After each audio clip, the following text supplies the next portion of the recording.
सरकारी स्कूलों में स्कूल प्रबंधन समिति यानी कि एसएमसी का चुनाव आम बात है, लेकिन चतरा जिले के हंटरगंज प्रखंड के उत्क्रमित प्राथमिक विद्यालय गोखना में एसएमसी का चुनाव हुआ तो दूर दूर तक चर्चा हुई।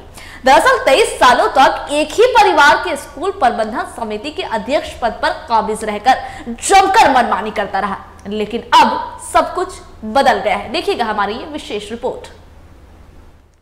चतरा जिले के हंटरगंज प्रखंड के उत्क्रमित प्राथमिक विद्यालय गोखना में विद्यालय प्रबंधन समिति का चुनाव हुआ। नए अध्यक्ष, उपाध्यक्ष और संयोजिका चुने गए। विद्यालय प्रबंधन समिति का चुनाव होना आम बात है, लेकिन उत्क्रमित प्राथमिक विद्यालय गोखना में विद्यालय प्रबंधन समिति का चुनाव हुआ तो चारों तरफ चर्चा होने लगी। दरअसल बीते 23 सालों से इस स्कूल में एक ही परिवार के लोग अध्यक्ष के पद पर जमे रहे। ग्रामीणों का कहना है कि हर बार चोरी छिपे चुनाव कराकर एक परिवार अध्यक्ष पद पर जमा रहा और जमकर मनमानी करता रहा। जो लगातार लगभग 23 वर्षों से एक ही परिवार के लोग अध्यक्ष रह रहे थे और सचिव भी वहाँ 23 वर्ष से थे जो अध्यक्ष को नहीं हटाना चाहते थे। इसकी लंबी लड़ाई मैंने लड़ा संवैधानिक तरीके से, वैधानिक तरीके से, कानूनी रूप से, और उसी के फलस्वरूप आज जो है सो उत्क्रमित मध्य विद्यालय गोखना में ये जो है स्कूल प्रबंधन समिति का चुनाव यहाँ कराया गया। 23 सालों में हवा बदली तो अध्यक्ष भी बदला। सर्वसम्मति से रामभजन यादव अध्यक्ष और पूनम देवी उपाध्यक्ष चुनी गई।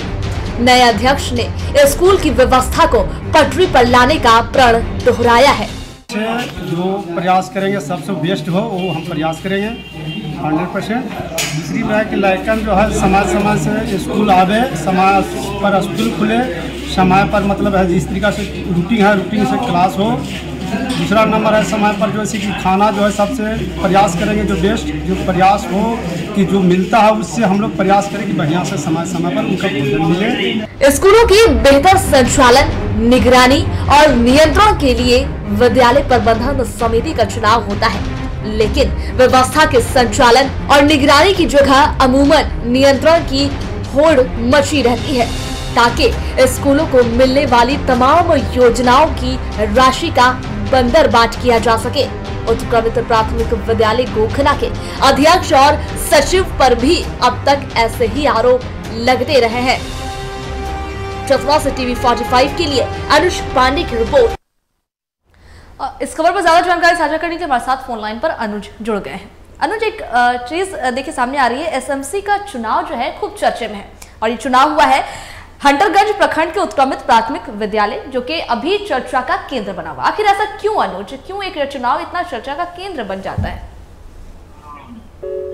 देखिए समा, ये जो खबर है वो काफी महत्वपूर्ण है। इसलिए काफी महत्वपूर्ण है कि जो बच्चे पढ़ते हैं या फिर जो शिक्षा की व्यवस्था है उस व्यवस्था के साथ पूरी तरह से खिलवाड़ किया जा रहा है। अच्छा, देखिए होता यह है कि किसी भी विद्यालय में अगर अध्यक्ष की चुनाव होती है, विद्यालय प्रबंधन अध्यक्ष की, तो निश्चित मानिए उसमें उसके बच्चे होने चाहिए। बिल्कुल।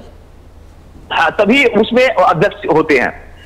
लेकिन यहां पर एक अध्यक्ष पद पे बने रहने के लिए 23 वर्षों तक एक ही परिवार के लोग अलग अलग हथकंडे अपनाकर इस पद पर बना रहना चाहे। अच्छा, आज ये मामला तब उजागर हुआ जब उसी गांव के मंटू कुमार सिंह नामक एक समाज सेवी द्वारा इस 23 वर्षों तक जब एक ही परिवार के लोग जमे थे तो एक सूचना का अधिकार के द्वारा